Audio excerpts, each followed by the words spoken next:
Hi students. So in the before session already we have seen the definition of the connective tissue and its examples.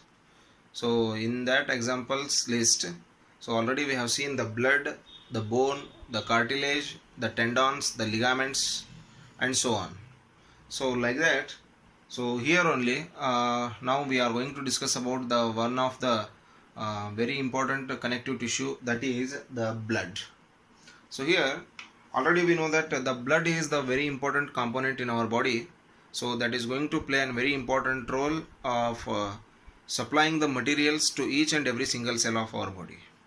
So whatever the essential materials need for the cellular respiration as well as the growth as well as all the living cells activities, so all the materials whatever necessary for all these conditions, so that are all supplied by the blood.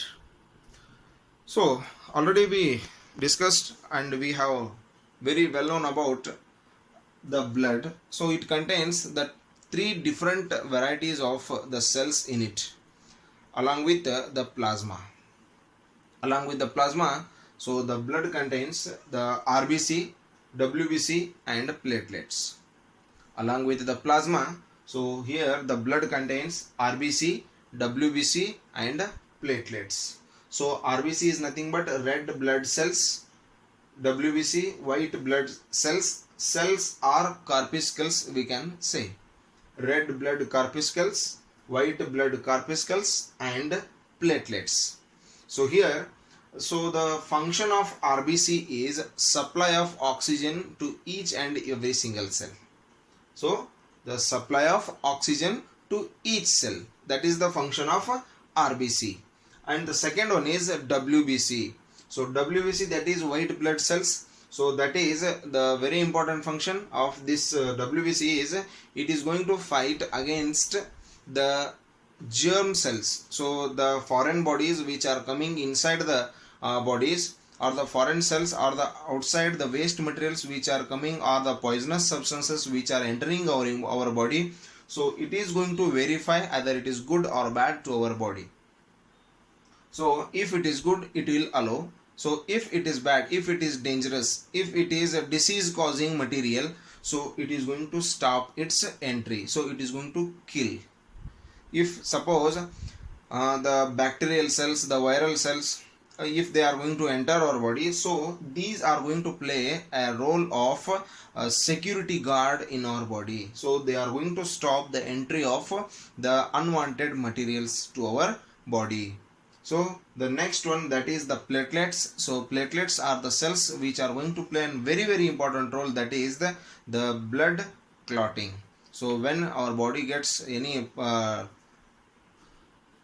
when our body gets any accidents, wounds or any scratches on the skin, so it is going to start the bleeding. So at that time it is not going to bleed continuously. So after some time, so after some seconds or after some bleeding, little bit blood, so it is going to stop. So the blood is going to clot there on that particular site where the wound is formed or where the scratches are formed. So at that place, so the blood is going to clot. So how it is going to clot means, so that is by the functioning of the platelets.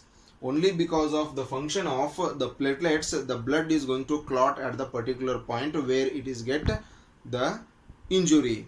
Otherwise, if think what happened, so if the platelets are absent in the blood, so when the body gets punctured or when it gets any injuries, so the blood will flow as it is. So it is not going to stop continuously. Whatever the blood quantity present in our body, so it is going to flow outside. So that's why these platelets are going to play a very important role in our body, that is the blood clotting.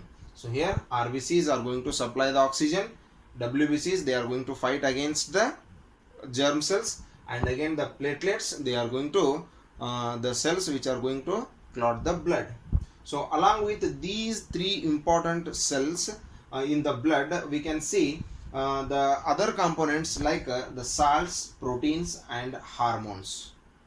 In the plasma, So already we know that so this blood is present in the form of the fluid matrix. So the matrix means the material which is present in the form of either it is in the form of liquid, or it is form of in the semi-solid, or it may be in the form of solid or the rigid structure. So like that only the blood is present in the form of the liquid or the fluid. So that contains the red blood cells and white blood cells, platelets. So this is present in the plasma. So that plasma contains the salt, proteins and hormones. So whatever the hormones secreted by the glands, so the blood is going to provide that hormone to the particular target site. So those hormones are present in the blood. So that is present in the what? The plasma. Okay. So this is about the one of the very important connective tissue in our body. So that is the blood. Okay. So that is present in the red color due to the presence of the hemoglobin. Due to the presence of the hemoglobin, the blood is in the form of red colored fluid. Okay. So this is about the blood. So regarding the next connective tissue, we will discuss that in the next session. Thank you and have a nice day.